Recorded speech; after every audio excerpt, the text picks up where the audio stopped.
Welcome to the newest installment of the Untitled Film Nerd Project. My name is Philip, and joining me as always is TJ. Hello. We march on with our fourth annual 31 Days of Horror, where we watch a different horror movie every single night in October. Today marks day 16, and our movie for tonight was SiREN. Now, for horror fans, this was derived from the 2012 anthology movie VHS, in particular, the story called Amateur Night, which was a lot of people's favorites. So, my friend, what did you think? It's kind of complicated. It was there. It was. Yeah. Here's how I'm going to put it in short, and then we'll get into like the longer version. It wasn't a shitty movie, but it was kind of a shitty movie. Yeah. Like, the most that I can think of is this would have made a fantastic Tales from the Crypt movie. Yeah. Yeah, or like even the end, the way the end was and how it was shot, it kind of reminded me of, what was that anthology? Tales from the Dark Side movie. Yes, I was about to say that too. But now that you say that, yeah, because the whole time I'm watching, I'm like, this feels like something. But yeah, you nailed it. It's a Tales from the Crypt, Tales from the Dark Side. Totally.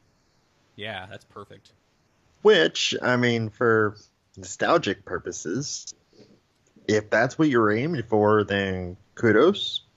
Yeah, but I don't know If that's what they were aiming for. And this was, released in 2016. Yes. So, and the Amateur Night, the short it was based on, didn't have that feel. Yes. In fact, it felt like they changed the mythology a little bit. Because if I remember right, in Amateur Night, she was more of a succubus. Yeah. Yeah, I just remember her being able to fly and the head-splitting thing. But yeah, I mean, there was some wins. Yeah. I mean, this wasn't a total wash. Like, I wouldn't say I hated it. No. And personally, I had some eye candy, so I was happy. Yes. I do like that. I like when actors from other movies kind of come back together. Uh-huh. And so we had Chase Williamson returning again. And I liked the character of Mr. Nix. Yes. I thought you recognized him, right? He was from Beyond the Gates. Yep. I knew him immediately. Mm-hmm. But I thought Justin Wellborn, the guy who played Mr. Nix, did a fantastic job in that role. Yes. Like his delivery, his mannerisms, just everything was perfect. I definitely liked him more in this than I did in Beyond the Gates. Oh, agreed. This role felt more tailored to him. Mm-hmm. Like, there's very few actors I could probably think of that could actually play this role like that. I don't know, just the way he carried himself and just the way he talked and delivered the lines and his facial expressions, it was all spot on. Full smarmy bastard. Yeah, arrogant, cocky, smarmy, southern grifter kind of. He was just really good in it. I'm a fan of Chase Williamson. I do think he deserves better, personally. Mm-hmm. Like, how do you go from John Dies at the end to Beyond the Gates to SiREN? What's next? The most that I can think of is that he just likes doing indie movies. I wrote in my notes, I was like, dude, you're allowed to say no. Uh-huh. Like, I get it. That's cool and all. If you want to build some indie cred, especially on the horror scene. But there's really good indie movies. Go out for Devil's Candy. Yes. You like, don't get it because I wanted to see Ethan Embry. But, there's better stuff. You can say no. You're allowed to say no. You're allowed to say no. This was weird. This is just... Yeah, like some of the things I did not like. I did not care for the music at all. No, and I thought the whole, I didn't like the whole, her SiREN song being clearly dubbed in. Yes, because I've heard that before. Yeah, exactly. It sounded really, really familiar. I just wish it hadn't sounded so, canned, so fake. Mm-hmm. That bugged me. I didn't like her being a siren, personally. I thought that was unnecessary, especially with what we got from Amateur Night. And it's also just kind of, there's any number of ways you could have rewrote it to not made her a siren. Well, I wrote, at the very, very end of my notes, what sucks is the character of Lily could easily have spun off into its own franchise.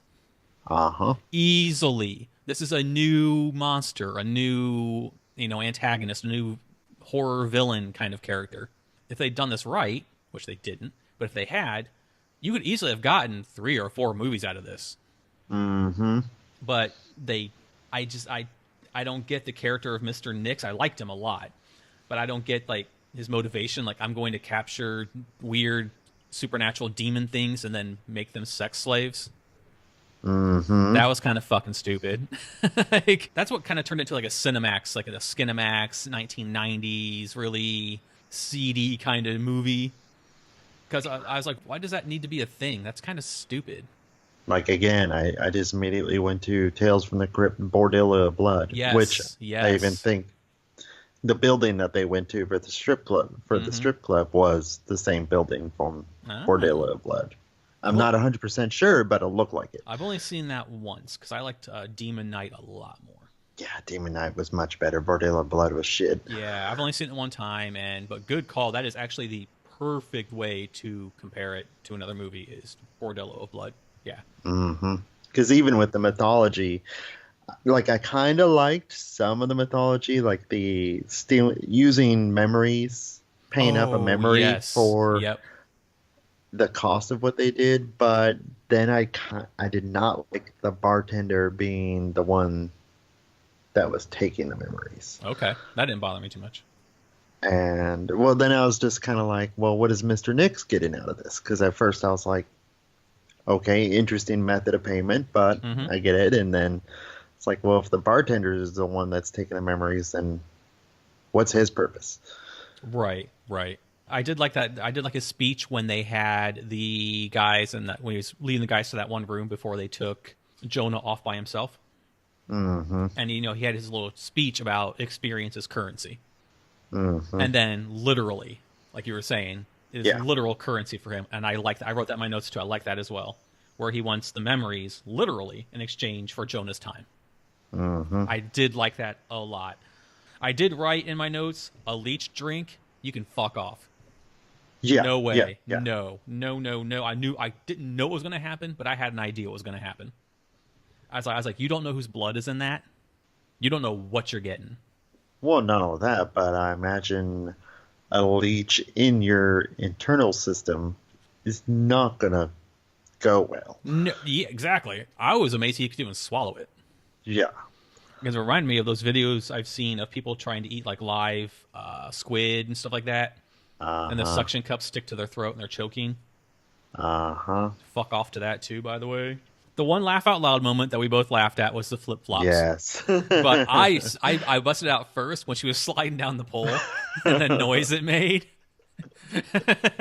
That was well done. And then the flip flops. Yeah, she's wearing flip flops. I fucking lost it. And then like a minute later you texted me. I was like, yes. That was funny. That was really funny. And I'm sorry, but that's how your stag night is supposed to go. It's supposed to be a shitty experience. And just that entire thing of, we say yes, we don't say no. Okay.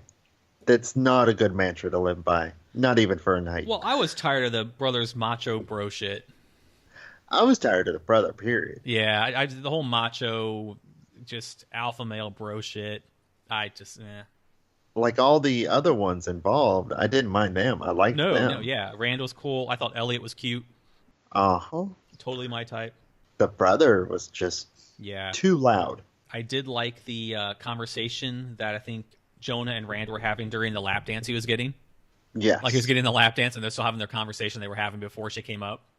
And even when Jonah was like resting his head in her breast and just still talking away.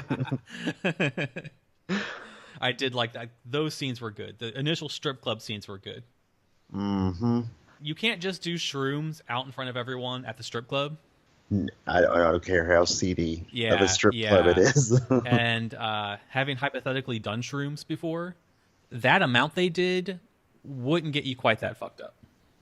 Well, and I was wondering, as they went to the supernatural strip club, the camera was doing that weird warped type of view. That was accurate, in my opinion. I was going to ask. Because, hypothetically, yes, the amount they took would do that to your senses. I was waiting for them to go full on trip which they didn't do. And I'm glad, because no. Mm-hmm. Like, you would have to have, triple, quadruple the amount to even near that. Mm-hmm. I did like the shot of when the one stripper removed Rand's glasses and put them back on. Uh-huh. Because it was her reaching towards the camera and pulling the glasses off and then putting them back onto the camera. Uh-huh. That was really good. Good camera work, just a really bad story.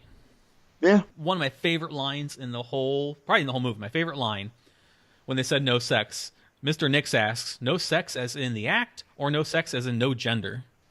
I was like, yes, yes. That was so fucking clever. Good writing. There was a good bit of writing there. Like I said, or like you had said, I didn't hate the movie. You nailed it with the bordello of blood. It had that feel to it. That's what I was trying to pinpoint in my head. That's what it felt like. I did like the fact that the guy that brought them to the bordello of blood was trying to trade the dudes for time with his deceased loved one. Yes. I think the more interesting story was that bordello of blood. Yeah, like walking by and seeing one guy with a ghost prostitute. Yeah. And the whatever was going on in that other room. Yeah. And you'd think if you had a succubus SiREN thing that you'd keep her locked up better. Uh-huh. One tiny ass lock that some drunk or high schmo can just, take off. Maybe a guard. Yeah, exact something. Can we a camera? Yeah. You have this supernatural being. Maybe guard her better. Mm-hmm. That really bothered. That was really bad writing, in my opinion. But yeah, overall, the entire, even him just getting her out of there, it's just, the road to hell is paved with good intentions. True, yeah. But that's after you get off the interstate of bad decisions. Right? And don't stick your so nose where much, it doesn't yeah. belong. Like the guy said, if the sex slave traffickers are not people you want to mess with. Yes. Noble intentions for sure. So, should have listened to the best friend. Yeah. Should have told the brother to fuck off. Yeah. Oh, yeah. My favorite part of the movie, though, the strip club part was the funniest to me. The no sex line was my favorite line. But my favorite part was when Jonah had the earbuds in the diner. Yes. And all the shit was going on around him. And everything was muffled with a little bit of the song playing. Yep. That was well done. That was well done. I guess kudos again to Lily, which was played by Hannah Fierman. Yeah, she reprised her role. Yes. Kudos to her on that, although I did like her better in the original story. Yeah, the original story it just deserved better. She deserved better. Mm-hmm. Did she have to fuck him in the ass with her tail? That was interesting. Was that necessary? I was like, way to make this experience worse. Right? And then later on, when she kills Mr. Nix with it, I'm like, oh, God. Like, what part of the tail did he get? Yes. And, okay, one of the other things that I had a problem with was his best friend, which was... Rand? Yeah. They took his kneecap off. Yeah. Oh, my God. That was... Ugh. You're not going to be walking as well as he... No. Like, that leg would not... Yeah. No. You're going to be hopping on one fucking leg. Yes.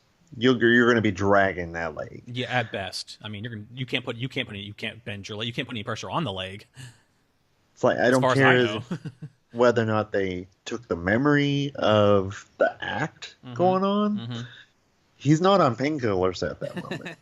He's going to be screaming in pain with every single step. Yeah, exactly. But that's just a nitpick a little bit. I did like how the little Swiss Army knives Jonah gave them came into play later. Mm-hmm. Like, I think for two of them in particular, they came into play. Mm-hmm. What the hell was that? This mountain of a guard. Yeah. He's a stab. And you're going to take a tiny little knife. And then the weird cut of Rand crawling back into the room, the big bouncer dude coming after him. And then it cuts to Jonah. And then a few minutes later, it cuts back to Rand just crawling out of the room. So then what happened in the room? I don't like I don't like that kind of stuff. That bothers me. Yeah. And then even in the church scene at the end, she drags the dude down into the basement. Mm-hmm. But then doesn't kill him at that moment. Yeah. and was decides to just fuck with him, and I'm like, yeah. is really now the time to be playing with your food? Right. And then a little funny correlation I wrote was in the beginning where Mr. Nix was like, "Sheriff, the light." It reminded me of Fifth Element. Uh-huh. In the beginning where he's like Aziz, light. I wrote that in my notes because that's what it reminded me of. Yeah. Well, Yeah, I mean, that's about all I got. yeah, I wouldn't recommend it unless you want to see the continuation of the mythology of Lily. Yes. But you're not missing much. I would say rest on your laurels. Be happy with what you got out of the anthology VHS, and yeah, yeah. So that's that. Yeah. Yeah, a long drawn out yeah is probably the summation of a review for this movie. Okay, so that's it for day 16. Thank you for listening. We will be back tomorrow for day 17 with a new movie in our 31 Days of Horror. Until then, my name is Philip. And I'm TJ. And we will talk to you tomorrow. Bye. Goodbye.